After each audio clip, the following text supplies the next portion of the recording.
Acharam aí? Amém. Mateus capítulo 8. O tema de hoje é cura à distância com autoridade e poder.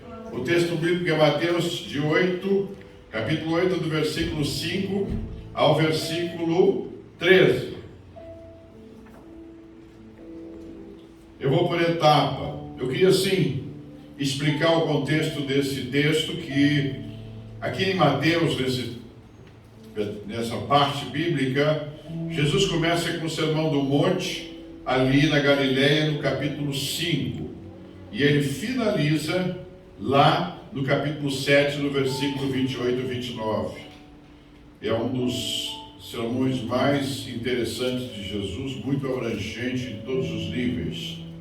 E posteriormente a isso, ele sai do monte, uma multidão com ele sai, já cura um leproso, e ele estava na Galileia, e logo depois ele entra em Cafarnaum, que naquele tempo era um lugar bem movimentado. Eu estive lá, outras pessoas da igreja estiveram lá em Cafarnaum também, onde tem uma sinagoga, tem a casa de Pedro, que agora em cima da casa dele tem uma igreja, e é um lugar muito bonito, muito visitado, porque Jesus muito tempo trabalhou ali em Cafarnaum.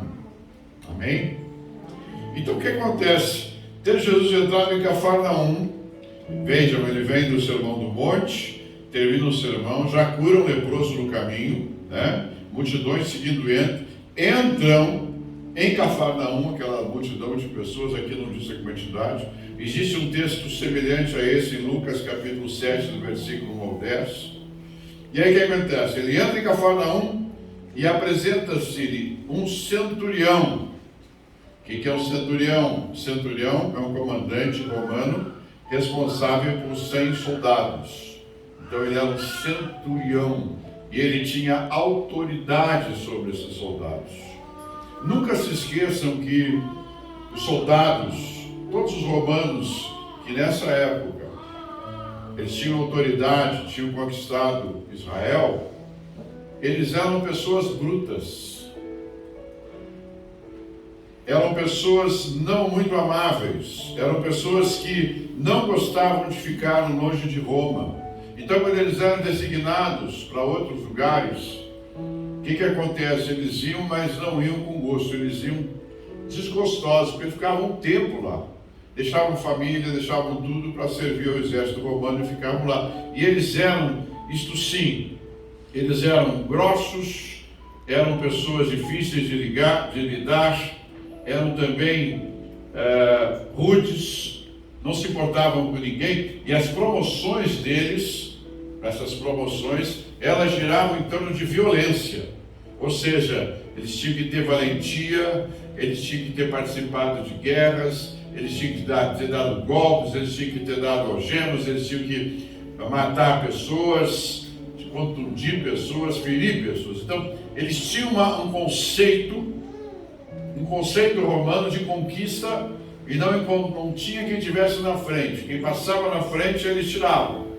E o centurião geralmente tinha um pouquinho mais de estudo, mas ele também, a promoção dele era na base disso que ele fazia, disso que ele comandava, disso que ele aceitava, essa selvageria, essa coisa bruta, essa coisa de machucar, essa coisa de luta, essa coisa de invadir, queimar.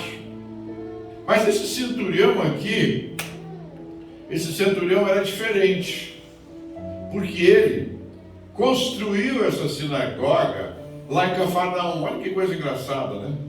Ele construiu, tive essa sinagoga, as ruínas que estão lá, que é do lado da casa de Pedro. Você está aqui, a casa de Pedro está do lado da rua, você caminha, sai caminhando, está ali a casa de Pedro, e em cima tem uma igreja. E, por incrível que pareça, ele construiu, e ele e alguns soldados construíram essa sinagoga. Então ele tinha uma história, ele sabia do valor de Jesus para eles. Ele sabia disso. Então, ele disse: olha, eu tenho um problema. E aqui começa o problema, não sei, Senhor, meu criado jaz em casa de cama. Então ele tinha um criado na casa dele, que ficava longe, era paralítico e tinha sofrimento horríveis, ou seja, estava de cama, sofria, e essa doença era incurável, não tinha cura. Não tinha como curar uma pessoa que tivesse paralítica. E o paralítico naquela época só tomavam chás, eles não tinham outros medicamentos, infusões. Esse era o estado que estava, né? Essa situação que estava. Então nós temos aqui os personagens da história: Jesus, o centurião, o criado e as multidões. Olha que interessante tudo isso. Então nós vamos focar caso por caso. Amém? E esse centurião apresentou para Jesus o problema: olha, eu tenho um criado, está de cama, está paralítico e está sofrendo horrivelmente. Vocês imaginam o sofrimento não só desse criado, que aqui não diz o nome, mas imaginam o sofrimento que ele tinha, o sofrimento para a família, o sofrimento para onde ele morava, tudo aquilo envolvido. Então ele estava esse centurião, o que aconteceu? Ele foi fazer alguma coisa pelo criado. Ele foi fazer alguma coisa por esse criado. Ele disse: olha, é um criado, deixa o criado aí, o filho dele vai ser morrer mesmo, então deixa ele aí, não vou fazer nada por ele. Mas ele fez.